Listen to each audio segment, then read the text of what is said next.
just ask, if we start working through, well, I've been married 40 years or whatever, Yep. if I start changing, working through things, Yep. does my partner, my husband, then start that as well, or do I grow away from him, and like what happens?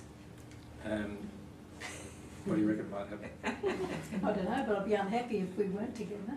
Okay, so, Well, at the moment I would be. so what's preventing you from making the choice? I didn't really know.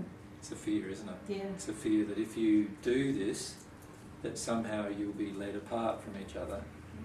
And so that's what's driving the question. It's a good question, though.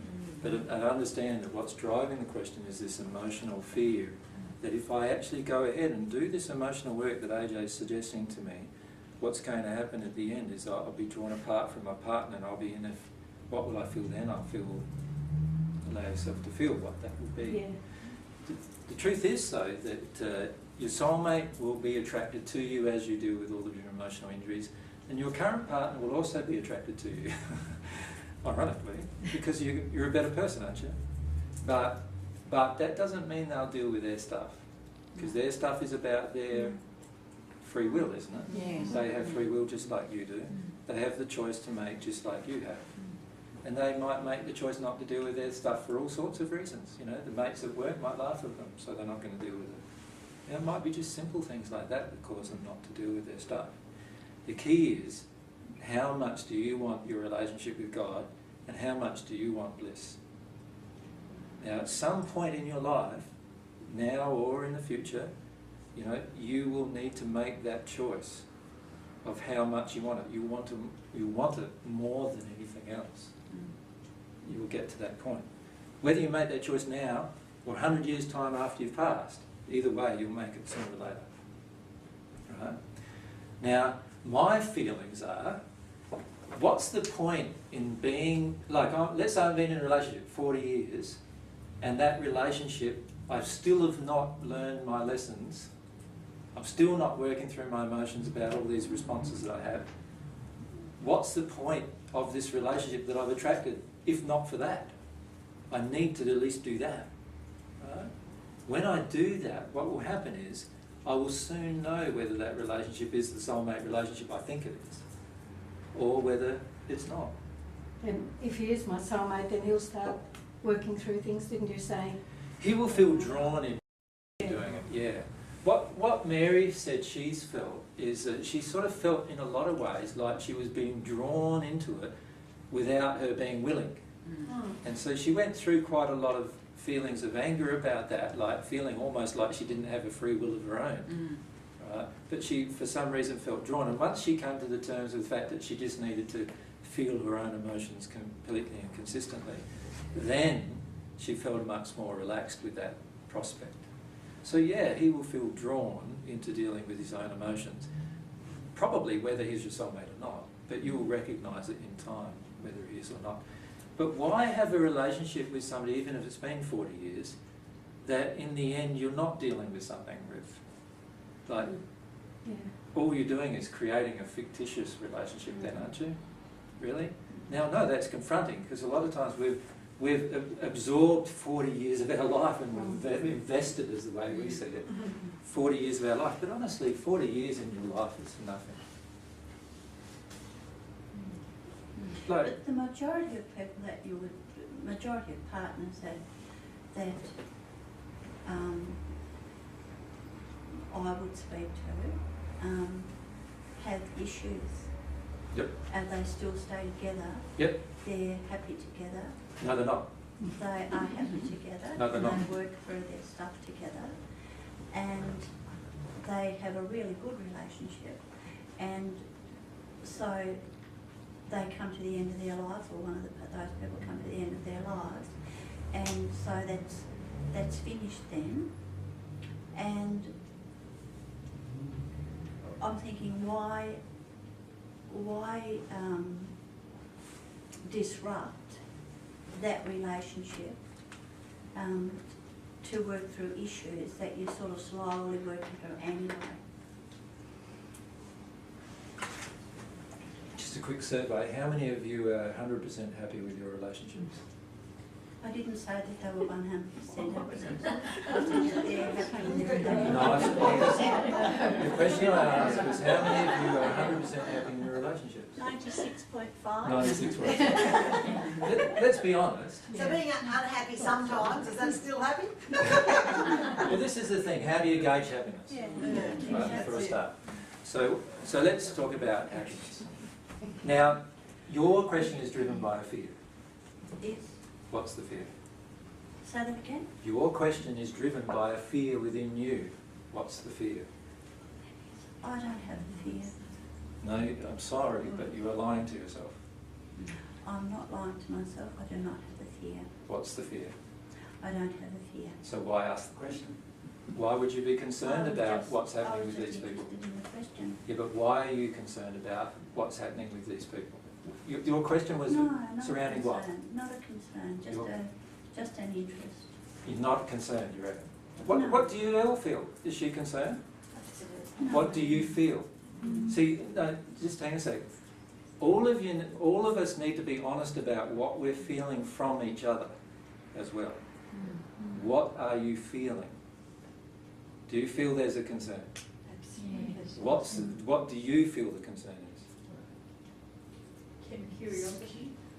No, there's more than curiosity here. It's a good question. It's a very good question. But there is an emotion driving it. I'm trying to get at this. There's an emotion driving it.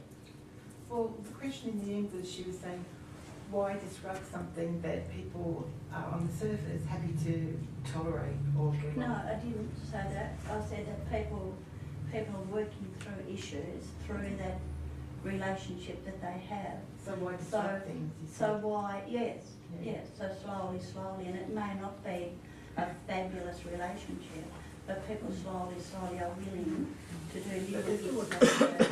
was What's the emotion? what seems to be going along really well. Can you see though how much all of us have started to tolerate relationships that are not perfect, but rather just satisfactory to a degree? So why do we do that? Because we have a feeling inside of us. And what's the feeling? That we will never get what's perfect. That's the feeling we have. Right? All of us have this feeling that's a childhood feeling most of the But time. isn't the word perfect an individual thing anyway? Of course it's an individual thing. I'm not So arguing that. my perfect would be different to Karen's perfect. Yeah. But see, now what are we doing? Intellectualise. Now we're intellectualising Yeah, that's right. the fact that we haven't got an imperfect relationship. I think it's from not recognising your truth from within and speaking your truth. Well, So all this surrounding information is coming together. very much so. It all gets back down to those three things that I've mentioned, right, in the end. But if we look honestly at things, I'm not saying just because you have a imperfect relationship in your own eyes that you should leave your partner. What I'm saying is, what do you want number one in your life? For many of us, you know what we want? Security, safety, all of these other things. And why do we want those things? Because we're afraid, and that's why we want them, right? What I'm saying to you, seek first God's love, seek first God's truth, and all of these other things will be added to you, right? So what that means is that you'll be in a place of bliss with God in a few years, maybe 2, 3, 4 years, depends on how much you are dedicated to dealing with your emotions. When you're in that state, you now have you have the ability to create a totally blissful relationship with a partner. Now, wouldn't you want that if you had that available to you? Wouldn't you want that? So why would you choose to delay that? There's got to be an emotion that chooses the delay of that. You follow me? There has to be an emotion, right? That chooses to delay that realisation of that kind of a relationship. So a lot of the emotions are, we tolerate things being just normal rather than things being blissful. We tolerate it, don't we? Let's look at our lives. How many times in a day do you tolerate something that in reality you think you didn't want? So are you really fear of change? Huge fears of change. We have huge fears of change within us, right? And most of us have huge fear of change because of what the change means. not only to ourselves, but our partner, our children, all sorts of things will be affected by these changes, right? And we are so afraid of all of that we then think, in our mind, we then think, do I really want to do this?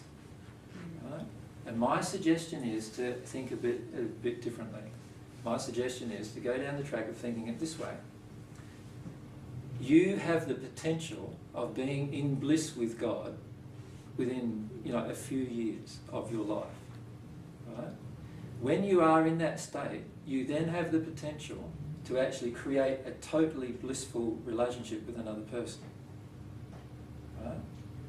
No matter who you have now, it might be the person you have now even, but you are potentially able to do that. Why not do that as rapidly as is your desire, that your desire feels drawn to do? Why put that off until you die or till they die? Why would you want to do that? But you may not necessarily need to chuck out the one you got. You may very well step up and be honest and truthful. Well, remember what I said. The one you've got right now has been attracted to you. And they've been attracted to you because of your own emotional condition that you need to work through. Work through it. But be truthful, honest, open, and all those things in working through it. You'll soon find out whether you'll stay together or not if you do that, won't you? So do that. That is the only way you'll be ever at one with God. So I'm saying to you, put your relationship with God first, then your relationship with yourself next. And who's yourself? So let's look at God's priorities for you. Number one is put God first. Number two is put yourself. Now when I say yourself, I mean your complete soul next. So that's you and your soulmate come next. Do you follow me? Is this the same, like you were just talking before about with the soulmate diagram, that the soul operates within God's principles, or is this what, are they the same things? Yeah. So it's God's principles, like, is the... All of God's laws actually revolve around these basic priorities. Yeah. And when I put my priorities out of harmony with God's priorities, I will automatically create pain in my own life. Automatically. So is that the same as the top 10 that they put in the Bible? Or? The top 10? No, they are not the 10 Commandments. What about the Bible? Should we read the Bible?